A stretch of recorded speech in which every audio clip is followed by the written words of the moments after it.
Sejak berabad-abad lalu, para ahli tafsir dan ilmuwan Muslim bertanya-tanya, di manakah sebenarnya Majma'ul Bahrain, yaitu tempat bertemunya dua laut, di mana Nabi Musa bertemu seorang hamba yang diberi ilmu langsung dari Allah, yaitu Khidir, sebagaimana firman Allah dalam Quran, Surah Al-Kahfi ayat 60-61. Laut apakah yang dimaksud dan mengapa pertemuan itu seolah menyimpan rahasia besar antara dunia manusia dan alam gaib?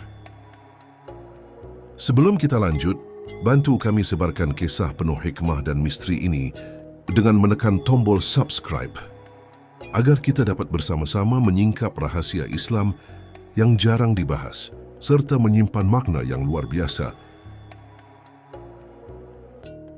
Dalam Al-Quran disebutkan, Nabi Musa berkata kepada muridnya, "Aku tidak akan berhenti berjalan sampai di pertemuan dua laut, atau aku akan berjalan bertahun-tahun lamanya." Quran Surah Al-Kahfi ayat 60. Ia mencari seorang hamba yang diberi ilmu langsung oleh Allah, yaitu Khidir. Namun di manakah sebenarnya dua laut itu? Dalam Surah Ar-Rahman ayat 19-20, Allah berfirman, "Dia membiarkan dua laut mengalir, yang keduanya kemudian bertemu, antara keduanya ada batas yang tidak mereka lampaui." Fenomena ini benar-benar nyata dan telah ditemukan oleh para ahli oseanografi modern. Salah satu lokasi paling menakjubkan adalah di Selat Gibraltar, tempat pertemuan Samudra Atlantik dan Laut Tengah. Dua masa air yang berbeda suhu, kadar garam dan arusnya. Banyak mufassir seperti Al-Tha'labi dan Qatadah menyebut kemungkinan Majma'ul Bahrain berada di ujung barat bumi, tempat dua laut besar bertemu. Hal ini mengarah pada Selat Gibraltar yang dahulu disebut oleh bangsa Arab kuno sebagai Bahr al-Muhit dan Bahr al-Mutawassit. Beberapa peneliti Muslim moden seperti Dr. Zaghlul An-Najjar juga memperkuat teori ini. Sebagian ahli lain berpendapat bahwa Majma'ul Bahrain berada di Laut Merah, di antara Sinai dan Teluk Aqaba. Alasannya di sanalah Nabi Musa sering melintasi jalur dakwahnya bersama Bani Israel, dan tempat itu dikenal sebagai wilayah penuh keajaiban laut, seperti saat laut terbelah dalam kisah Firaun. Kedua lokasi ini, Gibraltar dan Laut Merah, sama-sama punya tanda-tanda fisik yang disebut Al-Quran. 1. Pertemuan dua laut. 2. Adanya batas air yang tidak bercampur. 3. Misteri geologis di kedalaman laut. Namun tak ada satupun yang bisa dipastikan sepenuhnya. Mungkinkah keduanya menyimpan makna simbolik? Beberapa ulama sufi menafsirkan Majma'ul Bahrain bukan hanya lokasi geografis, tapi pertemuan dua alam. Alam pengetahuan zahir dan batin, alam manusia dan ilham ilahi. Musa mewakili ilmu syariat, Khidir mewakili hikmah dari sisi Allah. Dua laut bertemu tapi tak bercampur. Sebagaimana firman Allah dalam Quran, Surah Ar-Rahman ayat 19-20. Dalam kisah Al-Kahfi disebutkan bahwa tanda pertemuan dua laut, sebagaimana firman Allah dalam Quran Surah Al-Kahfi, ayat 61-63. Para ahli tafsir menafsirkan ini sebagai simbol mukjizat, titik di mana kehidupan kembali muncul di Laut Mati. Beberapa peneliti menilai ini bisa terkait dengan zona termoklin, lapisan laut yang menampung oksigen tinggi, dan kehidupan plankton yang luar biasa. Dan di sanalah, di antara dua laut, Musa bertemu Khidir, sosok yang tenang dan penuh wibawa. Dari pertemuan itu, lahirlah pelajaran yang paling dalam tentang takdir dan kesabaran. Namun sebagian ahli berpendapat, mungkin Khidir bukan hanya manusia, tapi tanda dari penjaga perbatasan dua dunia, dunia ilmu dan dunia rahasia Allah. Al-Quran menyebut Khidir sebagai Abdan min ibadina atainahu rahmatan minna wa allamnahu min ladunna ilma, seorang hamba kami yang diberi rahmat dan ilmu dari sisi kami. Quran Surah Al-Kahfi ayat 65. Ilmu ini bukan hasil belajar manusia, tapi ladunni, yaitu ilmu langsung dari Allah. Dan disinilah misteri terbesar dimulai. Beberapa mufassir klasik seperti Ibn Kathir menafsirkan bahwa Khidir memiliki pengetahuan tentang qadar, tentang peristiwa yang belum terjadi. Sebagian ilmuwan Muslim modern menilai Hal ini bisa menjadi simbol bahwa Khidir berada dalam dimensi waktu berbeda, sebuah timeline yang bergerak di bawah izin Allah, bukan kekuatan gaib. Ketika Khidir melubangi kapal, banyak yang bertanya, mengapa di laut? Mengapa bukan di darat? Sebagian ahli tafsir melihat simbol laut adalah perjalanan kehidupan, luas, dalam, tak terduga. Dan kapal itu adalah diri manusia yang diuji oleh ombak takdir. Dalam beberapa penelitian modern, di dasar samudra di sekitar Gibraltar ditemukan struktur batu menyerupai dinding dan teras besar mirip sisa bangunan purba. Sebagian arkeolog menyebutnya benteng laut yang tenggelam. Apakah mungkin tempat pertemuan Musa dan Khidir terjadi di lokasi ini, yang dulunya daratan lalu tenggelam? Beberapa sarjana Muslim seperti Al-Mas'udi dan Ibnu Khaldun menulis tentang negeri purba yang tenggelam di barat jauh. Sebagian menafsirkan legenda Atlantis yang diceritakan oleh Plato bisa saja berasal dari kisah umat terdahulu yang disebut Al-Quran sebagai kaum Ad atau kaum sebelum Nuh. Apakah mungkin wilayah Majma'ul Bahrain adalah sisa peradaban itu? Sebuah teori konspirasi spiritual yang banyak membuat peneliti modern tercengang. Saat Khidir melakukan 3 perbuatan misterius, melubangi kapal, membunuh anak, dan menegakkan tembok, Musa tidak memahami hikmahnya. Namun semuanya adalah simbol dari 3 lapisan kehidupan, kerugian, kehilangan, dan kesabaran.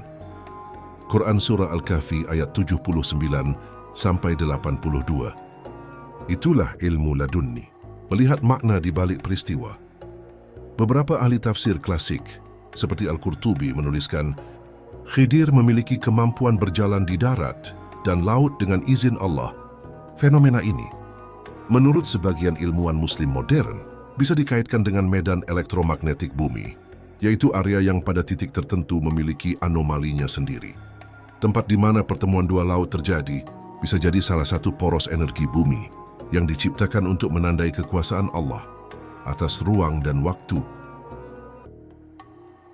Dalam sebagian riwayat Israiliyat yang tidak bisa dijadikan dalil, tapi menarik untuk renungan, disebutkan bahwa Khidir masih hidup hingga akhir zaman karena ia diberi umur panjang untuk menjaga rahasia ilmu Allah.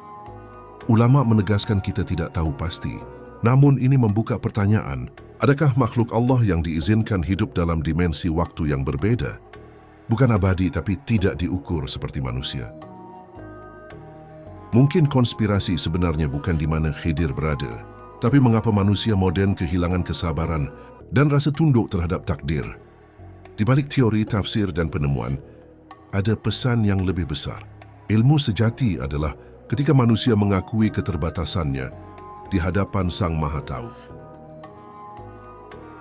Mungkin di sanalah rahasia itu masih terjaga, antara air dan cahaya, antara ilmu dan rahmat, antara manusia dan Allah.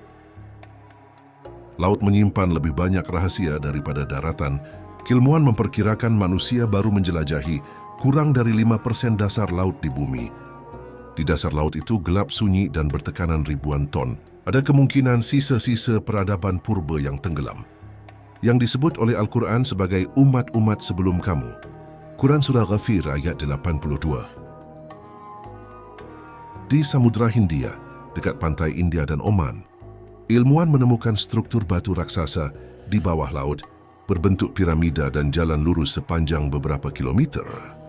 Beberapa peneliti Muslim berspekulasi, mungkinkah ini bagian dari kaum Ad atau Sabah yang disebut dalam Al-Quran. Kaum kuat yang ditenggelamkan karena kesombongan mereka. Quran Surah Al-Haqqah ayat 6-8. Dalam tafsir Al-Razi disebutkan bahwa Khidir adalah simbol dari ilmu kehidupan, pengetahuan yang menembus batas zaman. Sebagian mufasir modern berpendapat, mungkin ilmu yang ia bawa adalah warisan dari para nabi terdahulu sebelum banjir besar Nabi Nuh alaihi salam. Ilmu tentang laut, energi, dan alam yang kini hilang dari peradaban manusia. Peneliti geologi menemukan bukti bahwa sekitar 10.000 tahun lalu, permukaan laut naik drastis akibat banjir global. Lempeng bumi bergeser dan banyak wilayah tenggelam, termasuk jalur daratan. yang dulu menghubungkan benua Asia dan Afrika. Banjir itu cocok dengan kisah dalam Al-Quran tentang tufan Nuh. Quran Surah Al-Qamar ayat 11-12. Dan di sanalah sebagian ulama berpendapat pertemuan dua laut mungkin terjadi pertama kali. Allah berfirman dalam Quran Surah Ar-Rahman ayat 20. Antara keduanya ada batas yang tidak mereka lampaui. Fenomena ini terbukti ilmiah. Dua masa air dengan kadar garam dan suhu berbeda, tidak menyatu sempurna. Namun bagi sebagian ulama ini bukan hanya hukum fisika, tapi simbol bahwa setiap ilmu punya batasnya, dan hanya Allah yang melampaui batas itu. Khidir dan Musa tidak hanya mewakili dua manusia, tapi dua jenis ilmu, yaitu ilmu syariat yang jelas dan teratur, dan ilmu hakikat yang tersembunyi dan penuh hikmah. Keduanya harus berjalan bersama, sebagaimana dua laut bertemu tanpa meniadakan satu sama lain. Quran Surah Al-Kahfi ayat 66-68. Penelitian modern mengungkap bahwa di area pertemuan dua laut terdapat medan magnet bumi yang kuat dan arus bawah laut yang bergerak berlawanan arah. Sebagian ahli Muslim melihat ini sebagai tanda kekuasaan Allah yang mengatur keseimbangan dunia, dan mungkin itulah sebabnya tempat itu dipilih untuk pertemuan Musa dan Khidir. Nabi Khidir mengajarkan Musa 3 pelajaran besar, bahwa kerugian bisa jadi perlindungan, kematian bisa jadi penyelamatan, dan kehilangan bisa jadi bentuk kasih sayang. Ilmu tertinggi bukanlah mengetahui, tapi menyadari keterbatasan diri di hadapan takdir Allah. Majma'ul Bahrain mungkin tak akan pernah ditemukan secara pasti. Mungkin ia ada di peta bumi, atau mungkin ia adalah peta hati, tempat dua samudera bertemu yaitu akal dan iman. Dan di sanalah setiap jiwa akan menemukan khidirnya sendiri, yakni kesabaran yang Allah anugerahkan saat ilmu tak cukup menjawab. Antara dua laut Allah menyimpan rahasia ilmu dan rahmat, agar kita terus menggali keajaiban Islam dengan akal dan iman,